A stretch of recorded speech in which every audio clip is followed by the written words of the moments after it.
So, first question. How many of you guys tweet? Very few.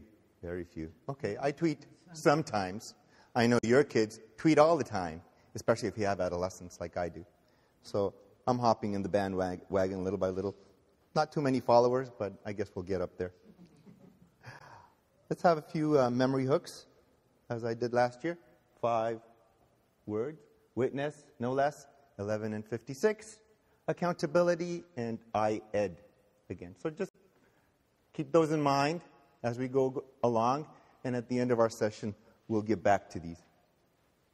So to begin with, this is a great quote from Pope Paul VI. Modern man listens more willingly to witnesses than to teachers. And if he does listen to teachers, it is because they are witnesses. This is what we have to become to our kids as they grow in age, particularly. They want to see that, yes, they're going to learn from us, but we have to be those witnesses to them. All right? And this is very, very, very important, because otherwise they are simply not going to listen to us.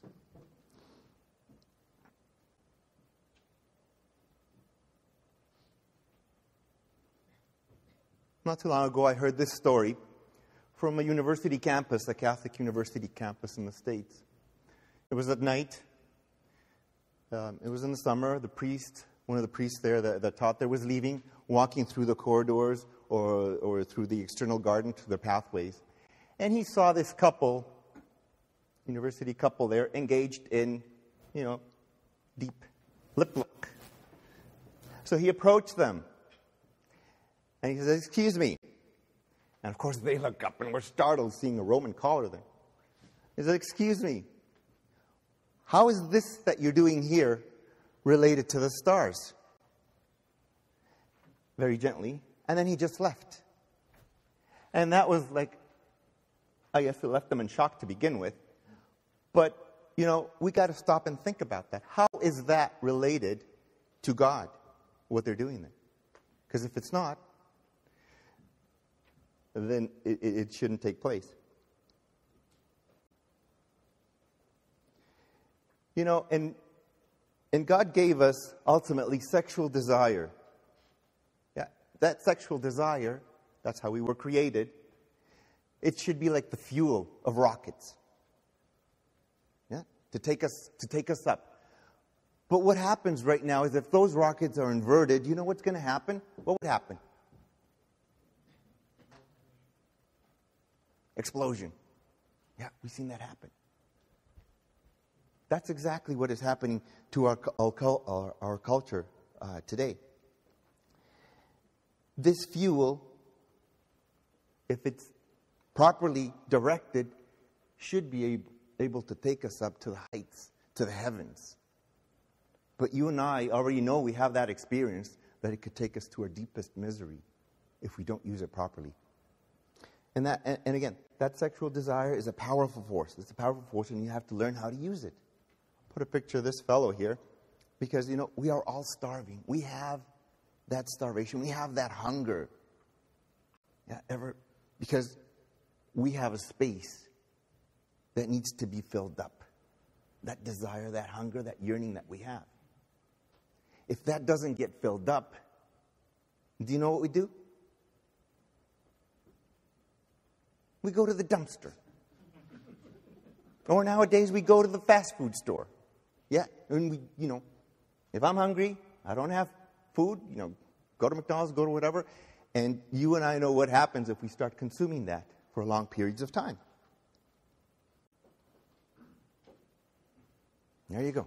Immediate reward. That's what the culture teaches. Yeah? You need immediate reward. Right now. I want it now. I need to get it. You just reach out, grab it, and consume it. And you do understand I'm talking with analogy here. I was brought up in a Christian environment back home.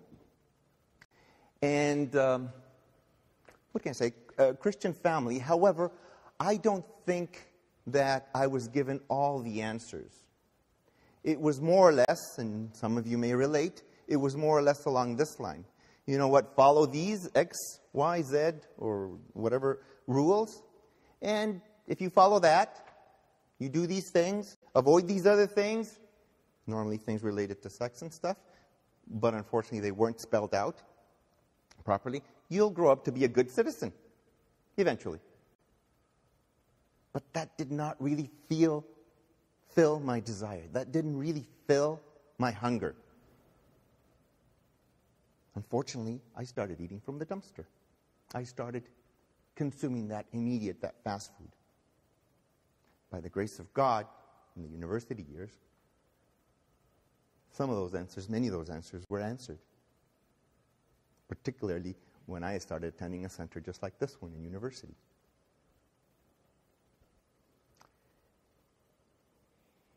That's what your kids are feeling right now. They feel that hunger, especially as they grow up, as they hit puberty, into adolescence. They are having questions. Why? Why is this? Why do I feel it? And they're looking for answers. And if they don't receive those answers from us parents, they'll get that fast food. They'll go to that dumpster and start consuming that.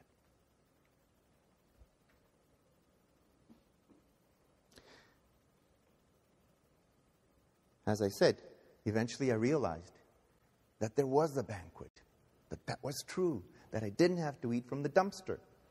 I could eat a banquet, a full meal, a nutritious meal.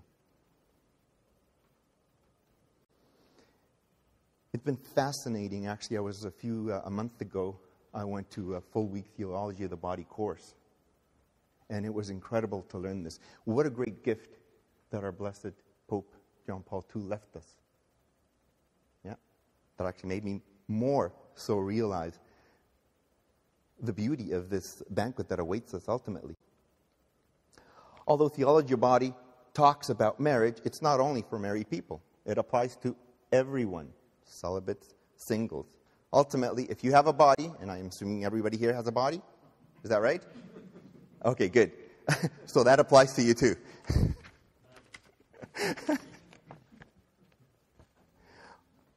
But I guess the question is, what makes the body theological? Yeah. What makes our bodies the study of God?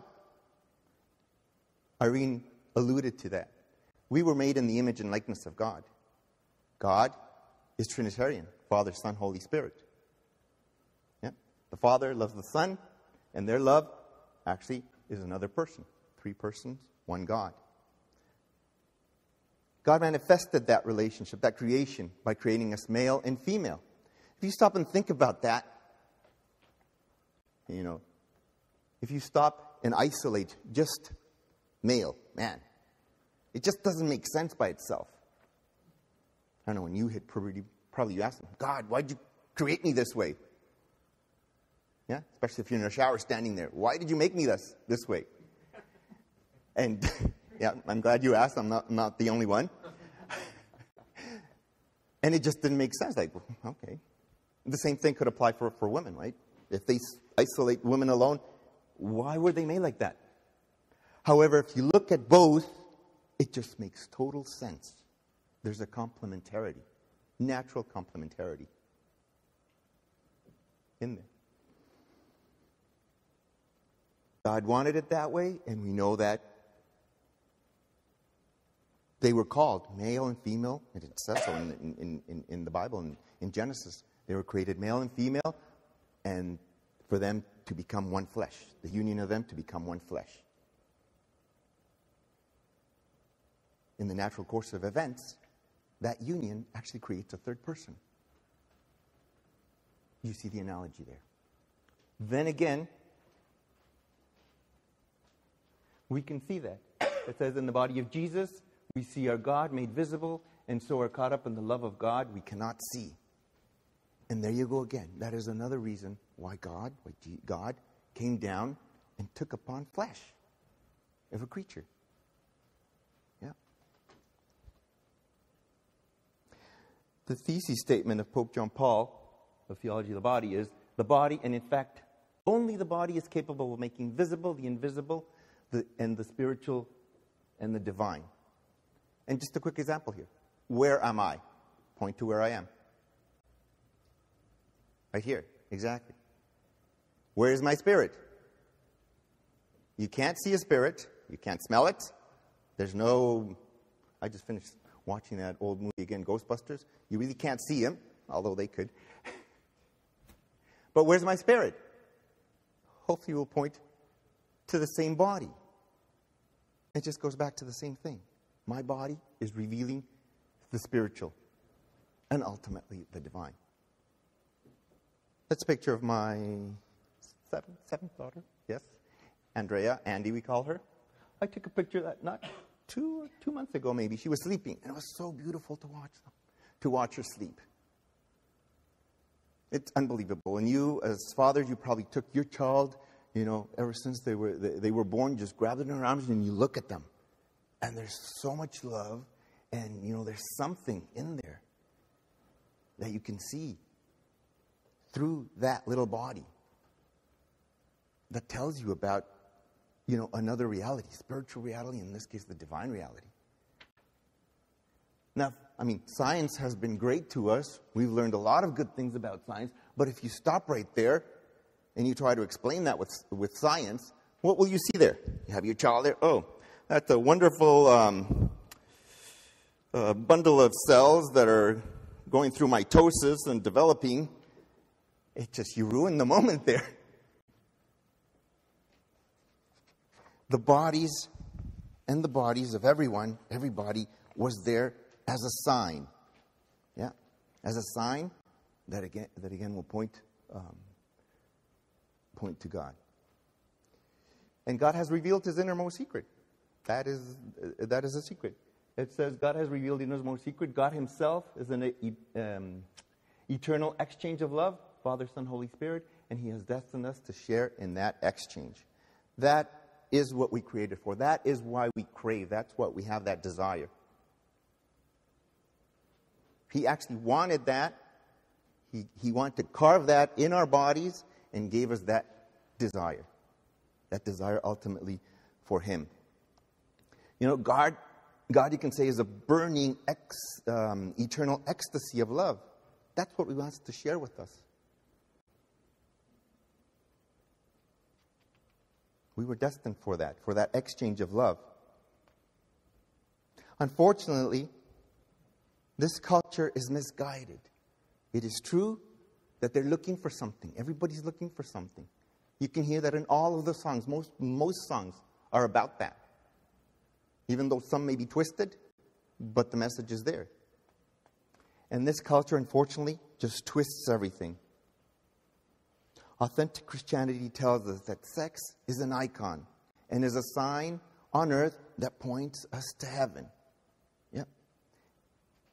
That's one of the things I think that we get confused. And you can see that where this is leading, that our teenagers, if they don't have those answers, if they're just sucking up the messages from the culture, it's all going to be twisted there. St. Paul reminds us, for this reason a man shall leave his father and mother and be joined to his wife, and the two shall become one. This is a great mystery, he says. And in reference to Christ and the church. That's what Christ came here for. He wanted to marry us ultimately. Yeah, he's marrying the church, and we are part of that church. What is love? That's another question that your teens are probably asking. What is love? You hear it now. You fall in love. Who has fallen in love? Have you stumbled in love? What is it? Is it an emotion? Is it an emotion only? Is it a feeling? Is it just a sexual attraction? Yeah. If love is based only on emotions, well, our emotions change. Sometimes I like this. Sometimes I like this other person. Yeah, it's very fickle. It just doesn't stay. Whereas if love is a decision, an act of the will, if you just make it as an act of the will, it can be so cold. Yes, I am dedicated to loving you. And if there's no emotion to that, it's just too cold. Love and Responsibility, a book of Karl Wojtyla before being Pope. He says, emotions and feelings and sensual attractions constitute only the raw material of love. Yeah. There exists a tendency to regard them as the finished form, but they're not the finished form. That's just, what we begin working with. These components, if they are not held together in the correct gravitational pull, may add up not to love, but to its direct opposite, which is lust, if you don't direct them correctly. Pope John Paul, as a moral philosopher, stated the personalistic norm in two ways. He says, thou shalt love, and the negative form is thou shalt not use. What that means ultimately is that every human person deserves love and no less than love. That's what we were created for. To use a person is contrary to the very nature of love. Unfortunately, in our culture, that's what they're doing. That's what we're doing now. We're using other people as objects. Lust impels people very powerfully towards physical intimacy. That's what's going on. If it grows out of nothing more than lust, it is not love. On the contrary, it's the negation of love. And now, pornography. Pornography is that. It's a wrecking ball of authentic love. It just knocks authentic love right out. That's what pornography is doing today. Porn, what it is, it's just like throwing gasoline, of fire and lust on that counterfeit of love. It basically incapacitates a man to really love in this case a woman. And the reverse is true again. Not to the extent, and then you'll have some stats probably later on, but not to the extent, but for women are affected with this as well. The problem here is that real women cannot compete with pornography because that's competing with a fantasy. I heard once an ex-porn producer, Donnie Paulings, and he mentioned, well, there's a lot of Photoshop happening there because women that you see like that in pornography do not exist. It's very difficult. Not to mention the horrors of people that are involved in there. So if man is hooked into that, is usually when he basically has to fantasize in his brain. Even if he is a woman intimately, with his wife intimately, he has to fantasize. The woman is just there as an object of masturbation, to put it bluntly. There is no love there.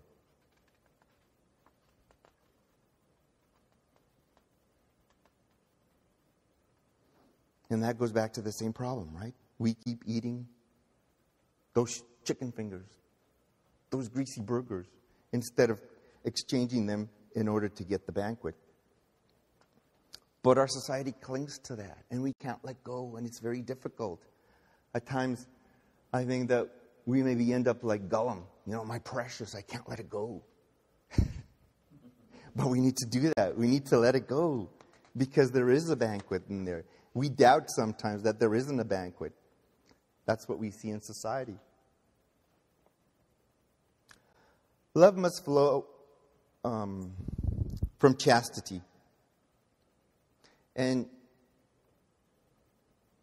chastity, again, is not a bunch of no's. No, you can't do this. No. If your kids are getting that, chastity is not going to be appealing to them. What is chastity? A lot of kids would say, oh, chastity, even older ones, would say, oh, chastity, you're just blocking my spontaneity. I have no spontaneity. I showed this before, but I'll show it again. Spontaneity is this. Okay. I'm being spontaneous. Who can play this? Who can play piano? Very good. All right, he can continue on. Right, and Rob, I'm pretty sure, can, for relaxing moments, he can certainly go away and be very spontaneous there with the piano.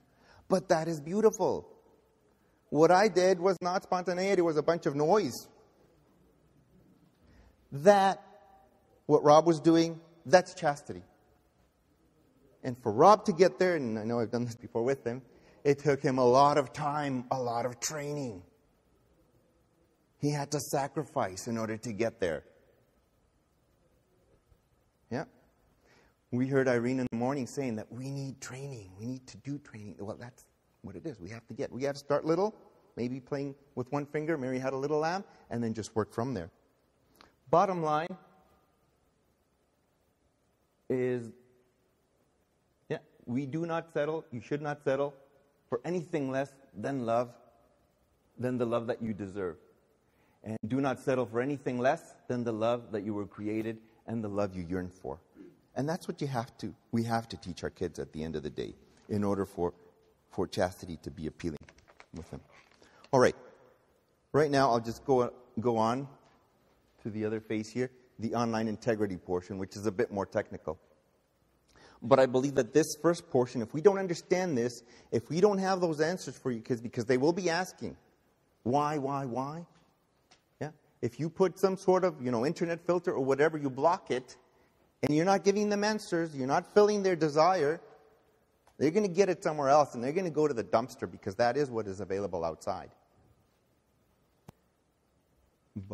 And I have the resources. I'll talk about the resources in a bit. But the facts are there. They are that. There's a lot of study that has been done on this topic itself. The average age is 11 that a child gets exposed to pornography. And that's the average. It could be as young as 7. It's just astonishing. Years ago, again, people had to search for pornography. They had to sneak into the stores, go to the back where they had those magazines. And hopefully the owner of the store didn't catch you and kick you out and pull you by the ear. But now you can be in your room just a click away. Have that and much more available to you. And society is becoming immune to this. Whatever was hardcore is now softcore. Whatever was softcore, you can see it on the billboards now. What does porn teach men? Teaches men that women never say no. They should not be respected. Women don't have thoughts or feelings. It's going back to that personalistic norm that Pope John Paul said, right? They're being used. You're being used, and that's wrong. You shouldn't be used. Women are there for my sexual pleasure. They only want sex. Women are nobody's daughter. Relationships now have become what? To friends with benefits, the hookup culture, shacking up, especially in the university dorms and stuff. They fail to see women as a beautiful child of God created in the image and likeness of God. They fail to see a person that has dignity and needs to be respected, admired, and protected. We have to protect them. It makes it very difficult for guys to date in a healthy relationship. And it's the cause of 56% of the divorces.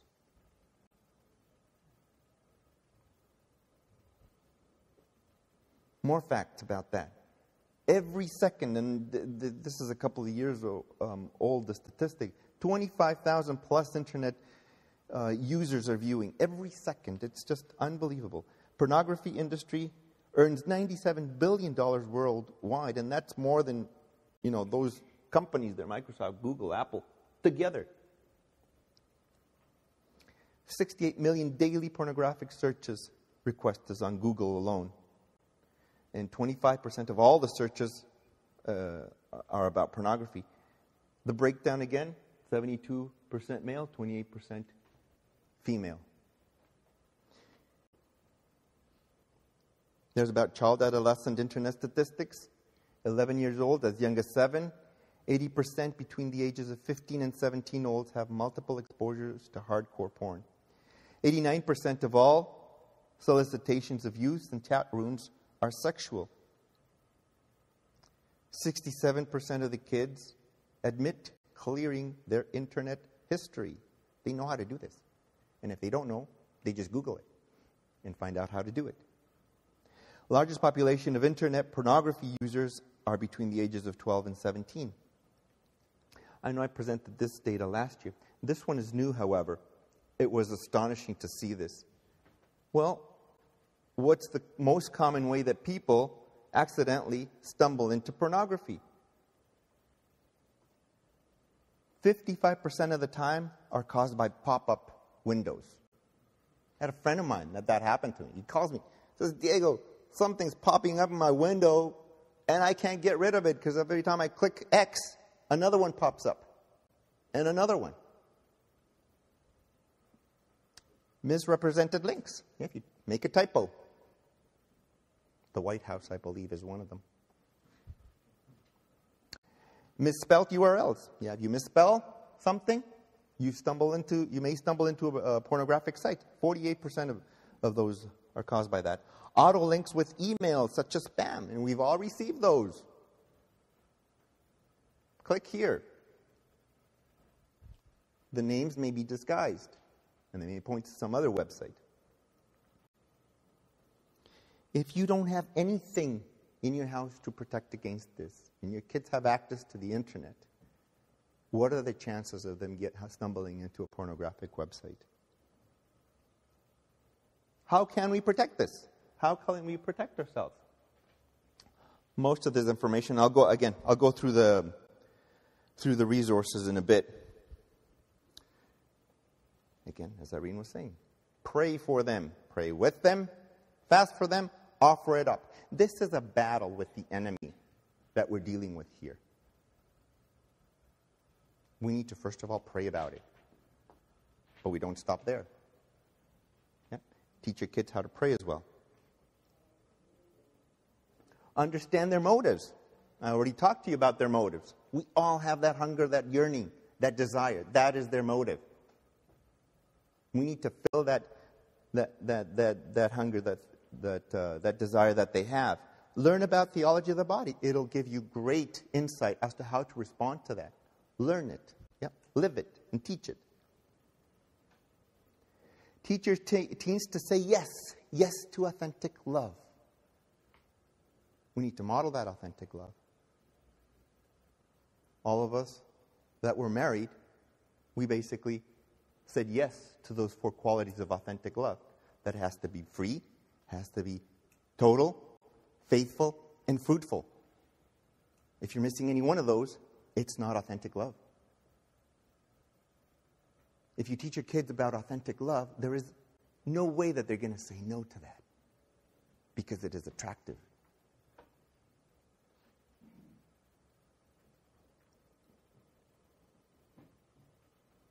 Be a parent first and not a buddy. Your teens, your children will have many friends, but they will only have one mom and one dad. And God entrusted you as a father to them. And you have to be that. You have to be a parent. Sometimes we may need to be firm. We can give them reasons. Yeah, but we have to be parents first.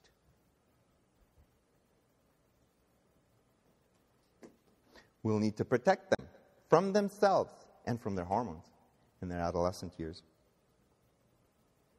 Beware of sexual education. There's a lot of things happening in the school system here in Ontario, in Canada. You need to be aware. You need to be informed. It is your right to be informed what they're teaching your kids. And it's great that we had the talk previously with Rex, because we need to be on top of that. We need to be teaching them. Part of the catechism should be, because it is your responsibility, to teach them about sexual education the right way, the way that it was intended to be. You can't leave that for the schools to teach. The schools, most of the time, will go only through the biology point. And this is not totally biological, as I discussed earlier. It's about love. Abstinence is under attack in the schools. They don't believe in abstinence. What do they believe? Oh, use a condom.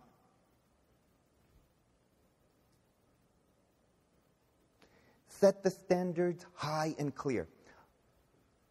Besides being a techie, I also love teaching aquatics. I'm an NLS instructor. I certify swim instructors, kids.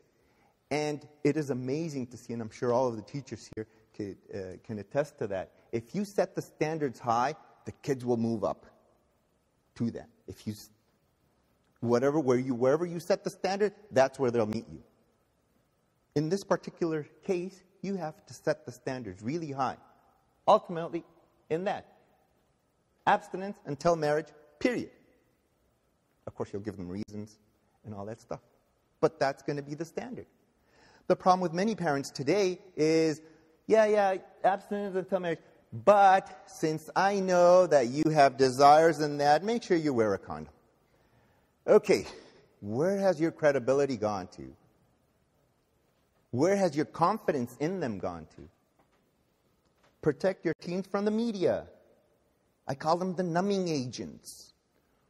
Excessive music, excessive video games. If you get into alcohol, and drugs, those are all numbing agents. A person in their right mind wouldn't be promiscuous if they didn't have these numbing agents most of the time. This, again, is from a parent perspective. To tell the parents that you need to set the standard high.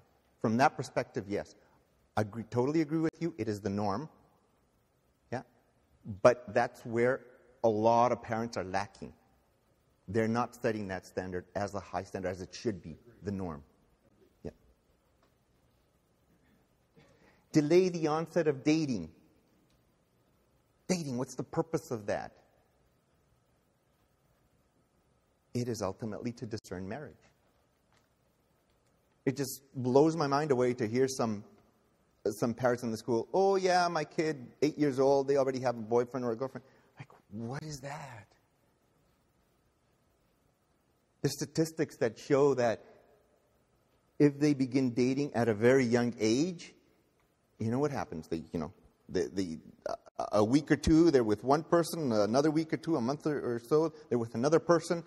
They're already suffering divorces in their lives at that young age. Their brain is being trained. Oh, they'll stay with this person for a while and then move on to the next. Do you think once you get married that's going to stop? It's not. If you built a habit out of that, it's not going to stop. Have the talk. Sure. Have the talk. We already, and I think in the next chat we'll hear more about that. Yes, have the talk about these topics, but also make sure there are a series of hundreds of talks throughout their lives. It's not a one-shot deal. And we already discussed on opportunities that you may have to talk to your kids. Model chastity in marriage. Practice what you preach. Yes, guys, chastity is also for us. Okay. Is also for us. We need to model. They need to see that. Our kids need to see that we are being chaste in our state. Okay. This is back to the pages that you have here. These are some suggestions that you can have. There is a lot of information, as Dennis was mentioning. There's no lack of information on the web. And that's a good thing, but it's also a bad thing because there's too much. You don't know where to pick and choose from. So these are my recommendations. There may be other ways of having filtering systems in your house. I've tested some of these. I like them. I've done Net Nanny and Kids Watch. K9 is free. These are software-based, and they're blocking programs. So they block websites. If you do have teens or even younger kids, before you install this, you explain to them why you're doing this. Make sure that it's not a list of no's. But because with an explanation. That we already talked about that. So these are software that you install in the computers. Pros and cons, they're not too expensive. There's also such things as accountability programs. Covenant Eyes is one of them. X3 Watch is another one of them. And these also have blocking programs in there. One of the papers that I gave you there by Matthew Fradd, How to Parenting in the Porn Generation, he talks about this. How does God actually control? Does he install these internet blocking programs for us? No. We're left to our free will. However, you and I know that we will have to be accountable for that, for our actions at the end of the day. So mirroring that concept, that's the concept of accountability programs. So in an accountability program, if somebody stumbles into a site, an email gets sent to them and maybe to somebody else, a parent or whomever. I know a lot of husbands that suffer from problems of pornography. They have their wife as an accountability partner that are struggling to to recover from that. So, and they have to be accountable for what they do. Another ways of doing that is hardware devices. Yeah, you have routers, actual routers that you install in the house. NetGenie, iBoss is another one. You can get those in family safe media. And these at the router, and this is good because especially if you have wireless devices, like wireless computers nowadays, iPhones or whatever, it protects your whole house with that. Over and above that, you should have antivirus programs, spyware removers, like Norton, like McAfee. Yeah, and other firewalls normally come in all routers or even in your PCs. But these definitely, you want to block those pop-ups. OpenDNS, you might want to make a note of that, is very good. This is something that you do in your router.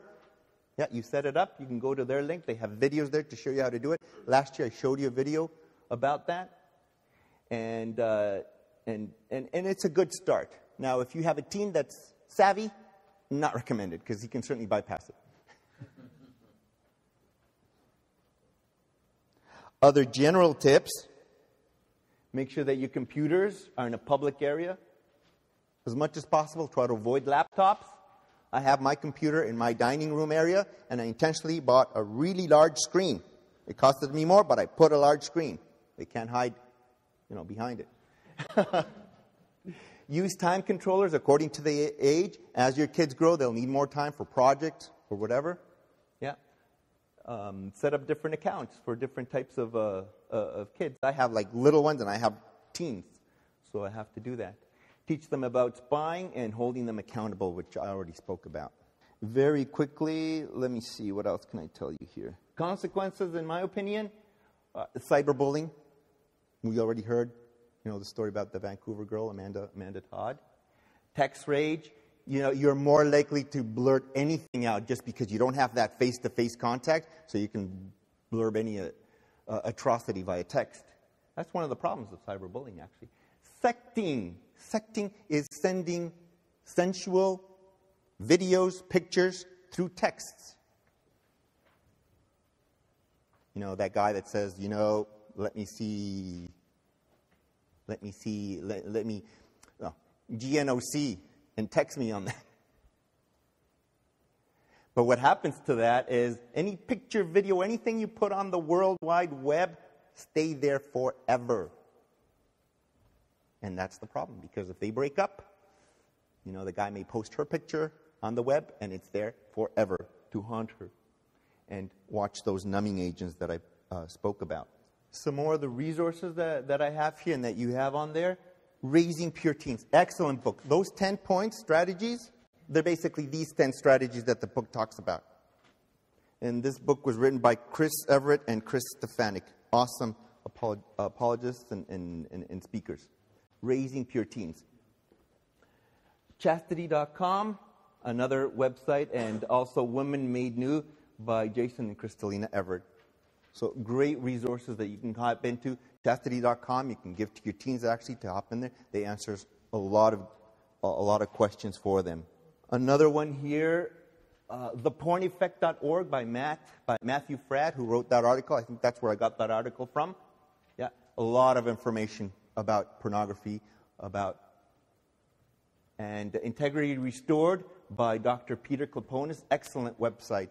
He's a clinical psychologist. He's spoken on, who was talking about the podcast from Catholic.com or Catholic Answers. Yeah. That video that I showed you is Fight the New Drug, from Fighter Alliance Group. Awesome movement that they have beginning there. So a lot of information, a lot of statistics that I got are from there. They actually have a graphical, and you can go into their website. They have a graphical depiction of all those statistics and how much harm pornography does. So for those of us that are visual, that's an excellent resource. Already mentioned about Net Nanny and Covenant Knives, but these two websites particularly, they have a lot of free information, like booklets and white papers that they've written, and Net Nanny has webinars.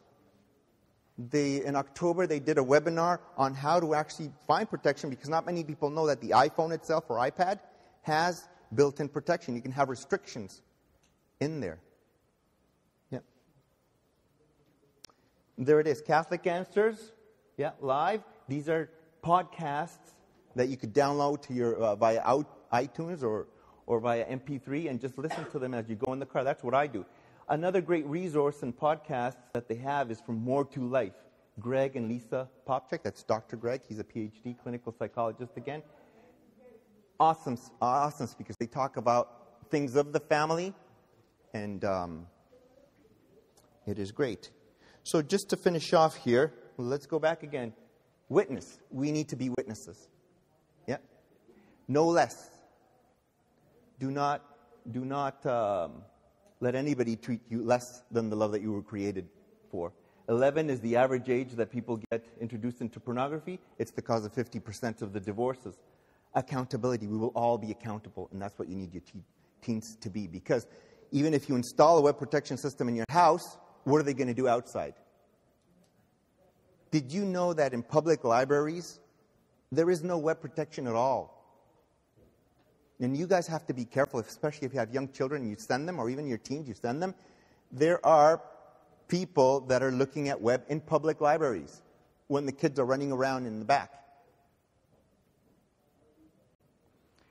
And we all need to be internet educated. We need to get. If we don't know, well, we need to grab a book, get Internet for Dummies or whatever. If you're, scared about computers, you need to learn it. Or find a friend in order to help you out with these things. And that is it. Thank you so much.